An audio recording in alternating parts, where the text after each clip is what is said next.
All right, be back.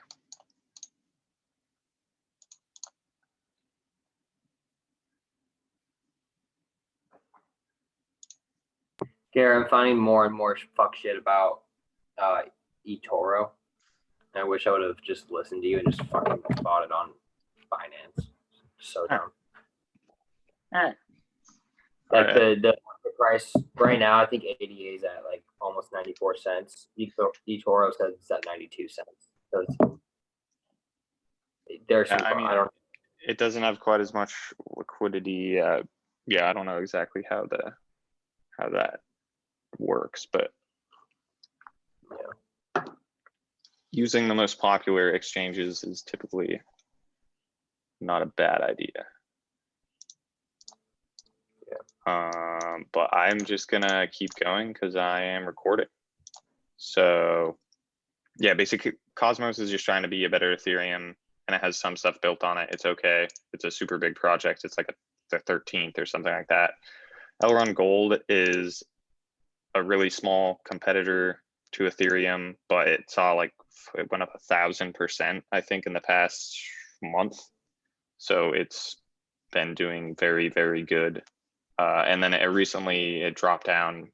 It went up to $200 and then is down at like 130 now. So it's a sort of decent buy, and it's just trying to do what Ethereum's trying to do essentially, but trying to be better.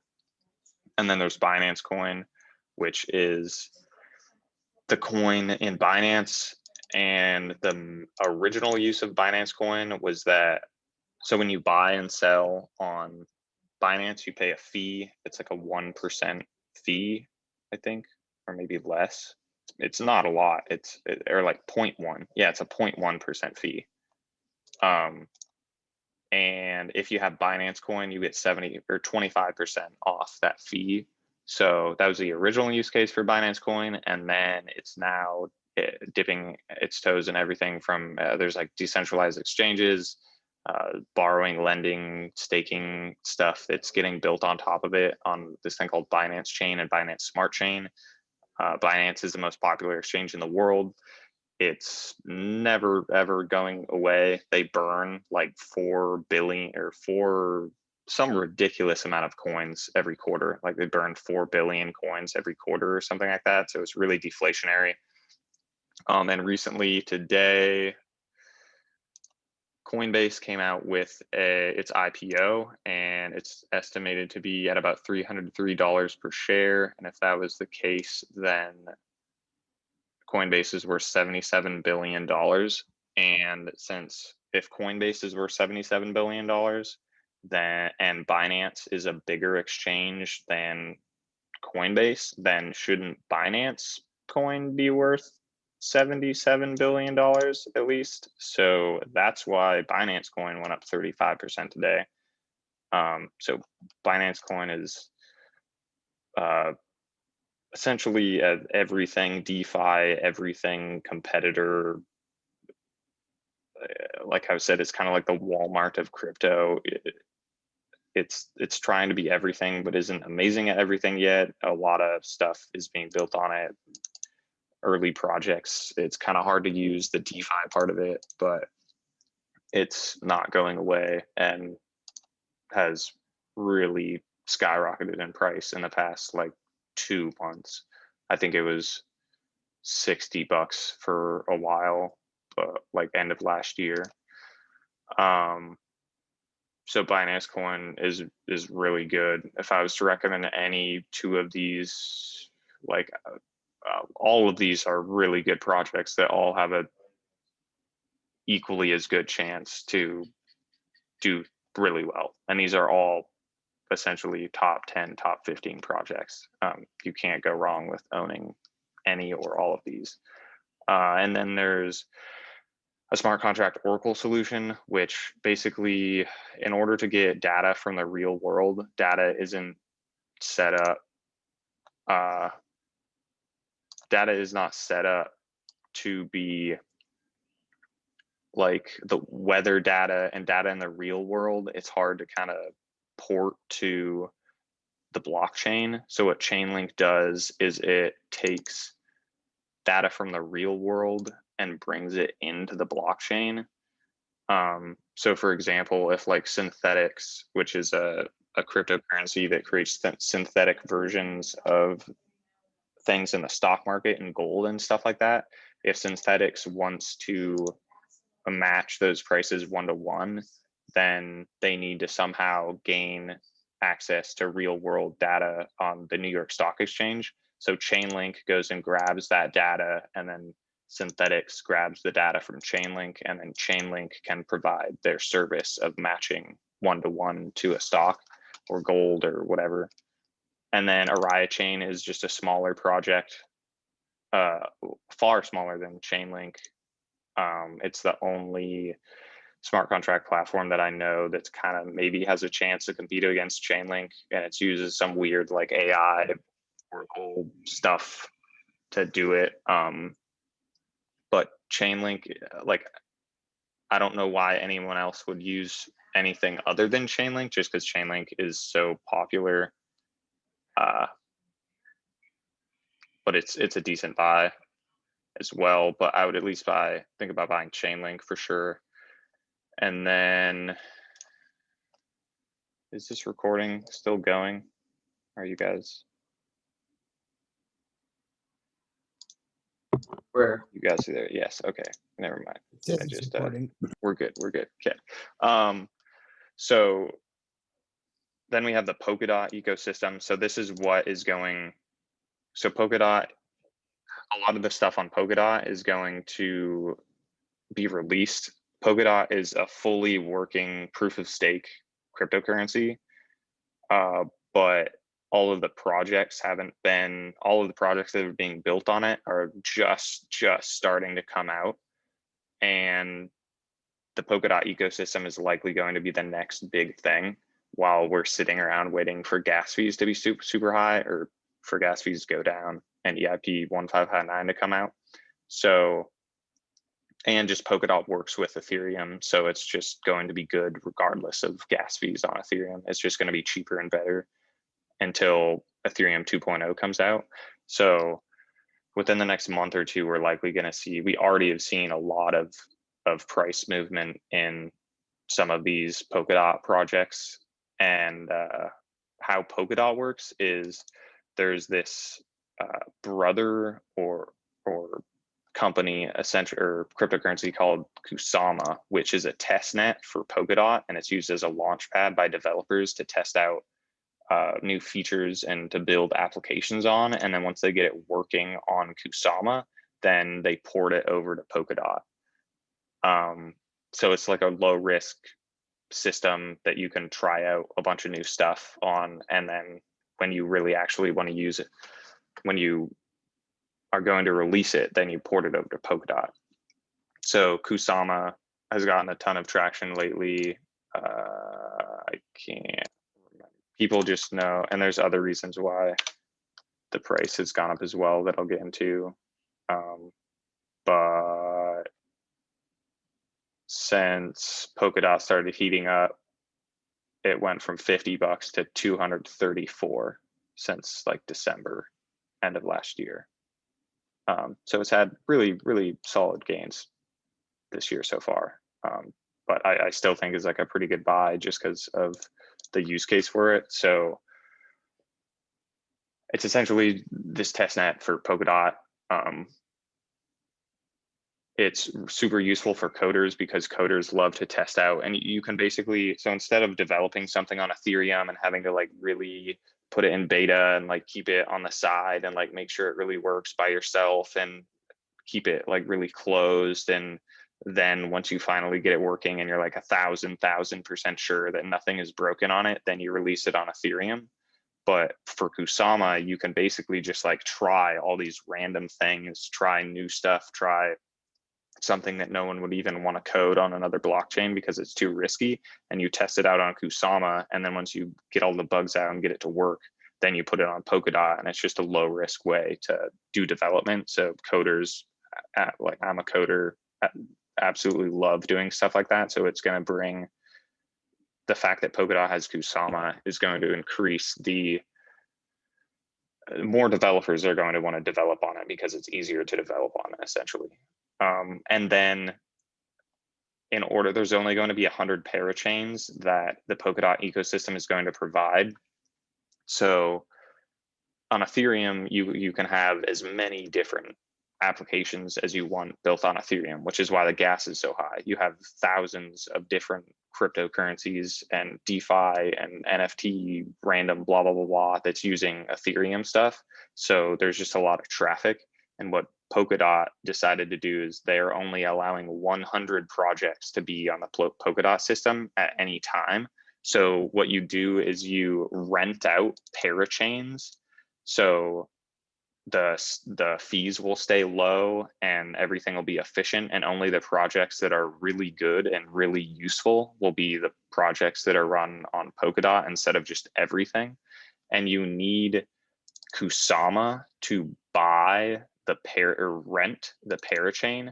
So a cryptocurrency like Fallo Network would accumulate and buy a bunch of Kusama, and then they would go to Polkadot and there's going to be the parachain auctions that'll slowly open up. So Polkadot will open up a parachain auction, and then all of the cryptocurrencies on Polkadot will auction off how much they're for a parachain, and whichever has the most support and pays the most Kusama token gets the parachain. And then once you get the parachain, that means you can take full advantage of the Polkadot ecosystem, and a ton of people are going to use your application. So you really, really, really want to get a parachain, and you need to have Kusama to buy parachain. So what projects do is, if it's like in a pre-sale or something like that, they'll say, hey, I'll give you some of my tokens for this project if you give me Kusama, and I will take your Kusama, I'll pool everybody's Kusama together, and then I'll go try and bid an auction for a parachain. And then, so there's a project that I'll be getting into they'll be doing that soon, that you can get into a pre-sale of a project. And yeah, that's what Kusama is. That's probably going to be the longest winded one. So Fallo Network is built on Polkadot. It's a privacy coin that actually works with the US government. So it's not trying to do like a bunch of shady stuff. The founder of Polkadot, Gavin Wood, likes Fallo Network. It has a really high chance of getting a Polkadot parachain because the founder of Polkadot really likes it, and it's won a bunch of Web3 grants, which is this like foundation through Polkadot, which just gives companies money that they think are good. So they're going to have a bunch of money to be able to buy a parachain. And then Reef, I don't think it's amazing, but it's a liquidity, a decentralized exchange and centralized exchange aggregator. So it means it takes every centralized and decentralized exchange that you can think of, and it gets the best price. So there's like Sushi Swap, for example, and there's Uniswap. So in Reef, if you want to swap your Ethereum for Axis, then it will check if Sushi Swap is cheaper or Uniswap is cheaper, and then Reef will use either of those. So you basically can save money when you switch your coins. The only difference really is that it's built on Polkadot, so the fees will be cheaper. As a ton of growth potential if gas fees stay really high, but there's just so many other decentralized that do the same thing. I don't think it's that amazing. And it probably won't get a parachain, but maybe. And then there's ChainX, which is a Bitcoin layer 2 financial platform. So what a layer 1 financial platform is, or what a layer 1 cryptocurrency is it means it uses on Ethereum, you have layer 1 and layer 2. So layer 1 on Ethereum means that you use Ethereum miners and you pay Ethereum gas to do your transactions and do your lending. So for example, Compound is a layer 1 cryptocurrency. And so if I want to provide collateral, I want to supply, I want to borrow, I have to pay,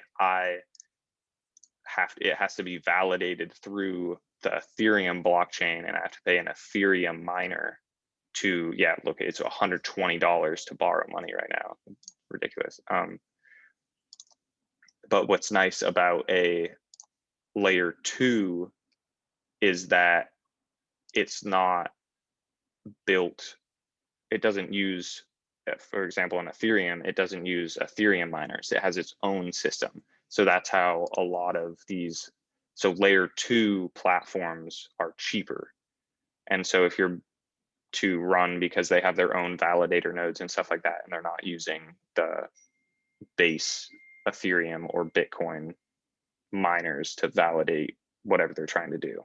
So ChainX is going to be a layer 2 built on top of Polkadot that ports Bitcoin over to DeFi. So right now there's a lot of projects that are working to bring Bitcoin to DeFi. You can already do it in Compound in this thing called wrapped Bitcoin that trades 1-to-1 to Bitcoin. And that's how you bring Bitcoin into the DeFi ecosystem, but it's not amazing. The company, it's like sort of sus, and it's really centralized, and people like stuff that's decentralized. So in ChainX, you'll be able to essentially bring Bitcoin into Polkadot and then use it as collateral and stuff like this. You'll be able to borrow it, earn interest off it, et cetera, et cetera. So that's what ChainX is. Paid network it's like a smart contract business self-settlement law thing. So if you're doing a bunch of business contracts with a bunch of different companies and you're sending the supply of computers to a company, and you're like signing on new clients and you have to do a bunch of paperwork beforehand, you can, instead of doing all of that paperwork and having those people make those business agreements, you just have a smart contract, and each person on each side of the smart contract just signs it and clicks one button and locks it into the blockchain, and then you just settle business agreements that way, essentially. And then we have Moonbeam, which is, it just allows you to build things like Compound and stuff on top of Polkadot. So you can just have stuff that it's really easy to build new applications, and the gas prices will be really cheap. Akala Network is the most important one, and what is the pre-sale, and I'll explain kind of how you sign up for the pre-sale for it. So Akala Network is going to be it's going to have its own stable coin like USDC. You'll be able to stake and gain like 30% interest on certain coins, and it'll have derivatives, so you can long stuff, short stuff, anything that you can do on like the stock market. And it's a decentralized exchange like Uniswap, and you can lend and borrow in it like Compound. And so it's essentially a golden egg of DeFi that is just it's literally everything in DeFi if you combined it into one thing, and then have the gas fees extremely low. And this is you can sign up for the pre-sale at this link right here. But how it works is Akala Network is built on Polkadot, but in Kusama, there's a sister project within Kusama, which Kusama is the testnet for Polkadot. So you have Akala Network, which is currently being developed alongside of Karora. And Akala Network and Karora are the exact same thing. It's just that Karora is in the Kusama ecosystem, and Akala Network is in the Polkadot ecosystem. So Karora is a test net for Akala. And what you're going to be able to do is you will be able to stake when you own Kusama, the cryptocurrency Kusama, if you have Kusama for this pre-sale, in order to be in the pre-sale, you need Kusama, and you give it to the Karora network. And then the Karora network uses that to try and rent out a parachain. So if you want to own Akala Network, eventually you can own Karora, and then you give Karora your Kusama, then they give you an equivalent token in Karora that you can then use on their platform and buy and sell. And then when the parachain lease ends, you get your Kusama back. And then that's when like Akala Network will launch. And then you'll probably get some Akala token because you have Karora token. It's kind of confusing, but if you want to take part in this, you just sign up here and you have to create a Polkadot wallet and you just give them their wallet. It's pretty simple. And then you want to start accumulating Kusama token, which has recently gone up in a lot of price because a lot of these Polkadot projects need to have Kusama to buy parachains, and they're coming out soon. So then we have some kind of miscellaneous cryptocurrencies. The graph is a data aggregator for decentralized applications. So decentralized applications can basically use the graph to bring data from the blockchain space and use it to do various different things. It's super useful. It's kind of hard to explain if you don't know computer science stuff much, but it's performed really, really, really well. It's gone up like 600% in, not 600%. It's gone up like 4 or 5 times in the past couple months. VeChain is really cool. It's a Chinese-based supply chain cryptocurrency. And it's only on Binance right now. So a decent amount of people can buy it, but basically all goods will have a QR code put on them, food, clothes, medicine, cars, and you'll be able to track and see exactly where the item you bought came from, what factory it was made in, what route it took to get to you. So if you're wondering if your food is actually organic or your clothes came from the US and not India, or your medicine came from the US and not China, or your car was built in the US instead of Brazil, then you'll be able to track exactly where it came from, your food, blah, blah, blah, blah, blah, blah. And it has a ton of partners, especially in the Chinese space, who have agreed to use this technology. It's pretty big. I have like $600-700 in it, and it should perform pretty well over the course of the next couple of years. Dissenter is really cool. It's kind of like Brave, which is a browser that's out right now that blocks ads, but it basically allows you to make money when people take your data online. And right now, whenever you browse the internet, people are constantly just like scheming and stealing all of your data and then selling it on the dark web or selling it to tech companies and stuff so they can target ads to you. So what Dissenter does is it sells your data for you, and you make money off it selling your data, essentially, if you want it to, or you can browse anonymously. It's really cool. You could just look into the white paper of it. Then there's Freeway Token. I've talked about that enough. Then there's Akash, which is decentralized cloud computing. And cloud computing just allows for people who don't want to have physical server storage device databases to, it's really big for companies and in various industries that want to use cloud computing. So it's built on Polkadot, all these, or I think Akash is built on Polkadot. Yeah, Akash is built on Polkadot. So that's a decent cryptocurrency that I think will do pretty good. Like the Graph, VeChain, Dissenter, and Freeway Token are really, really good buys. Then Axie Infinity, I've talked enough about that. Super, super good buy. Then there's things called liquid staking decentralized finance. So when you stake, like how I'm staking Freeway Token and you have to lock it up, or how you'll have to stake Kusama and lock it up so they can rent a parachain, you can't, I mean, they're going to, just to keep it simple, you're locking up Kusama for say a year when they're renting out the parachain, and you can't access that Kusama at all. It's just locked up in their ecosystem. And so you just kind of don't have access to it at all until the smart contract ends and you get it back.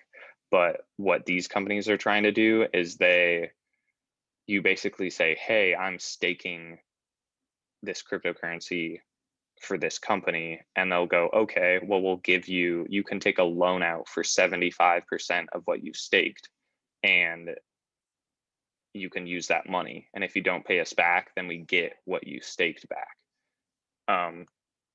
So like I would recommend at least owning like one of these, because this is something that's going to be really big. All of these are kind of under development right now, sort of. So they're pretty early on, but a lot of them have been pumped quite a bit. Then there's autonomous yield farmers, which these are really cool, and what people with a lot of money in big banks and hedge funds will use if they just have US dollars sitting around, is basically between like Aave and Compound. You have various different interest rates that change on each platform. Like right now, Tether is 17.8% on Compound. And if you were to go to Aave, the price for USD, let's just look at Tether. I don't know if Aave supports Tether. I think Aave supports Tether. It basically searches around for every decentralized, connects to every single decentralized lending protocol, and it gives you the best rate. So USDT coin is at 14.43% on Aave, but it's 17.8% on Compound. So what these autonomous yield farmers do is you just put money into them, and then they reallocate, they put it in. So normally if you had like $1,000 in Compound, you'd have to pay all of these like gas fees to take it out, and you'd have to pay a gas fee to take it out of Aave and bring it into Compound to get the better interest. But in these, they just pool everyone's money together, and then there's like, I don't know how much, there's a ton of money locked up. Like Rari government's token has, it's kind of smaller than Yearn Finance. Yearn Finance is huge and it's going to grow a lot bigger, and there's $1 billion locked up in it or something like that. And if you're paying a $100 gas fee on $1 billion when you're getting 20% APY, you do not care at all. So it's essentially a way to avoid gas fees and have something automatically allocate your money to wherever it's most profitable. So you get about 20% APY average on USDC deposits in Yearn Finance, and they take a 5% fee for putting it in, and then a 0.5% fee on any gains you make. Rari government's token is a lot smaller of a cryptocurrency than Yearn Finance. It does the same thing basically, but has a couple of other features. It's similar to Yearn in pretty much every way. I think it does just everything Yearn does, but a little bit more. And it says it has a 37% APY on USDC deposits, but it charges a 9.5% on gains. I don't know what, I haven't really looked into exact algorithms or what they're doing to get a higher APY, but I would recommend owning one of these because huge hedge funds are going to start putting money into these. And then there's some YouTube and Twitch streaming competitors. Theta is the biggest Twitch streaming competitor. You essentially earn crypto for posting videos for people watching your stream. People pay for things. You can buy super chat emoji, blah, blah, blah, blah, just like you can in Twitch. You can subscribe with the Theta coin. And streamers are essentially just paid in Theta. So you're paid in the asset that like grows. So it's a pretty cool streaming platform. And then there's Library, which is trying to be the crypto YouTube. I don't think it's amazing. I would recommend buying Theta over Library. But Library is pretty cool because people will make like a master class-esque like stuff, and then they'll charge like $1 in Library for you to buy it. So the profits from, and there's no ads or anything. And so the profits from watching videos on like YouTube, most of the ad revenue just goes to YouTube, and the YouTuber gets like a really, really, really small percentage of the profits. So Library gives like 99% of the profits to the creator of the content. And some videos are free, some videos are 1 cent, some videos are $5, some videos are $10. But it's just a decentralized version of YouTube. Then I found Hyper today. It's just a social media crypto, essentially, that you get paid similar to how you'd get paid in those. And I already kind of went over what layer 2s were, what layer 1s were. Essentially, layer 1s are secure and expensive. Ethereum is super secure, really expensive. There's never been any like fraud on Ethereum. And layer 2s are really fast and really cheap. But they're not super secure. So nothing has really been able to be secure, fast, and cheap. And that's what Ethereum is trying to do in Ethereum 2.0, but no one's really made that yet. And so you already know what Aave is, Compound is, Uniswap. We already know what Uniswap is. Synthetics is I was talking about it earlier, how Chainlink draws data from the real world stock market or gold prices to tell synthetics what to price their synthetic assets at. And it's just, if you took every single thing in our current financial system and moved it onto the blockchain, you could buy literally anything. And there's some funky, weird benefits you can have with holding the token. And yeah, it's pretty big. It's kind of like, it's sort of similar to Freeway token, but Freeway token has better benefits and Synthetics doesn't have. I don't think Synthetics is in development right now. It's not actually great. And there's a crypto called UMA, which is a very similar thing to what Synthetics is trying to do as well. But this is kind of the similar-ish stuff that Freeway token is trying to do. And Synthetics has like a 500 times the market cap of Freeway token or something like that. Then there's Avalanche, which is kind of umbrella platform that's a layer 2, just like Synthetics is a layer 2 built on Ethereum. So Synthetics will have way cheaper gas fees than if you were to buy stuff on Ethereum. Avalanche is just kind of everything layer 2, DeFi. It'll be, yeah, it's just a fast, low gas system DeFi platform, essentially. And then there's Injected Protocol, which is a decentralized exchange like Uniswap, but it's in beta. And there's somehow they make it so there's zero or like virtually zero gas fees to do what Uniswap does. So instead of spending $40 per transaction, it's just zero. And you can also trade stocks. So it's kind of cool. If I was to recommend, obviously at least get Aave Compound or Maker. Uniswap is really good. And then maybe pick one of these. Then there's some non-Ethereum based DeFi stuff that I think this is built in Cosmos or something like that. Thorchain is just, if gas fees are really high and it takes a long time, it could get popular. Not crazy about it though.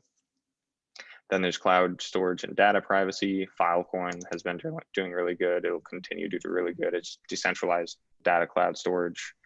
We're always going to need places to store data. If it's decentralized, could be better, it's probably going to be cheaper than normal to use Filecoin. So big companies are just going to use Filecoin.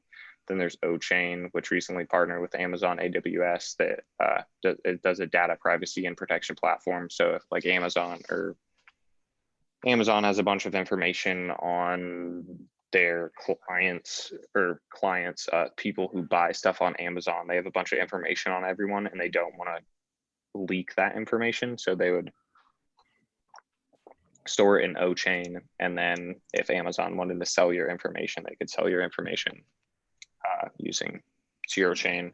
And I'm sure they'll get a lot more partnerships. It's a pretty small crypto. So Filecoin and Zero Chain aren't necessarily the same thing. They're a little bit different. I would at least recommend Filecoin's really big, so I don't think it has a ton of growth potential, but it's definitely not a bad cryptocurrency. And then there's privacy coins. The US could ban these they kind of banned or had something wrong with the Monero. Basically, the US doesn't like the fact that you could just anonymously move money around, because you can just really easily avoid taxes. So the US is not a huge fan of privacy coins. But but they could be really popular outside of the US, and they've seen pretty solid growth recently. I don't own any of them, but they're kind of cool. And then there's this thing called Secret Token, which just released a secret or privacy version of Uniswap. It's pretty small, kind of interesting. I don't know how big it'll get, but it definitely has some potential. Yeah, and then I have all of these that I need to go over as well. But most of these I'm not extremely crazy about. But yeah, this is a solid starting place, and it's way more than any of you will ever want to buy or ever could buy. But I'll put a star by like the top 10 that I think are super good. But yeah, that's all I have for tonight. I know me and Dave are both interested in Decenter. Yeah. I actually already bought it. I was just curious, like, is it a competitor to the other one that's existing? To Brave. It's the browser I'm Brave. using right now. You can't really tell because it's like almost exactly like Chrome, because a Chrome developer left, or one of the top people in Chrome left and made the Brave browser, which has BAT as its currency. And I've earned like I've been using this for 8 months, and I've made $50 in BAT. So it's pretty cool. Just on, you make money on whenever you see ads. But if you go to their website, or you've probably looked at it, but it just says all of the benefits that you have. Like BAT only does 2 things, but Decenter does like 7 or 8 different things, and has like, it sells your data for you, which is really cool. That Brave does not do that. It's honestly just Brave could all of a sudden just pivot and like start doing stuff like that too. I wouldn't be surprised at all. So it's pretty much competing with Brave and hoping that Brave doesn't do what they're trying to do before they can do it, I guess. But regardless, if they were able to make a product that was exactly the same as, they have really good marketing. So if they made a product exactly the same as Brave, then you'd assume it'd get close to, comparably close in market cap, which means it has like 50 or 100x to grow or something like that. So, but yeah, there's nothing coming out super soon for Decenter. So it's not, it's definitely something that I'm looking to buy, but it's not like a must have right now. Yeah, I need to get it on Freeway before I do Decenter. Yeah, I would say like Freeway, Axis, getting Kusama so you can do Polkadot, and like just like Polkadot stuff is really going to blow up in the next month or two, probably. Yeah. I saw Binance Coin is up. It was like $20 like a week or 2 ago. Which one? Polkadot's coin on. Oh yeah, Polkadot's been doing really well as well. That's actually been outperforming. Yeah. The year in finance like sounded too good to be true. Like, why wouldn't you be doing that right now? Or like, that's a great question, isn't it? They are like, it's crazy awesome, super cool. What's like the risk there? 0. I mean, if they were hacked, like, yeah, that would suck. But other than that, it's so wait, good. are you getting 20% APY plus whatever, how the market's changing, or you're just getting 20%? So it is just very, so like this, based on demand, this goes up and down. So however many people are supplying USD coin versus how many people are borrowing is what the APY is. So as it changes across Compound, Aave, Maker, all of the different trading, DYDX, all of these different lending platforms, then it just swaps around where your USD coin is held and just make sure you get the maximum APY the whole entire time. So it averages about, what people have gotten over the past month is like 20% APY. And generally, if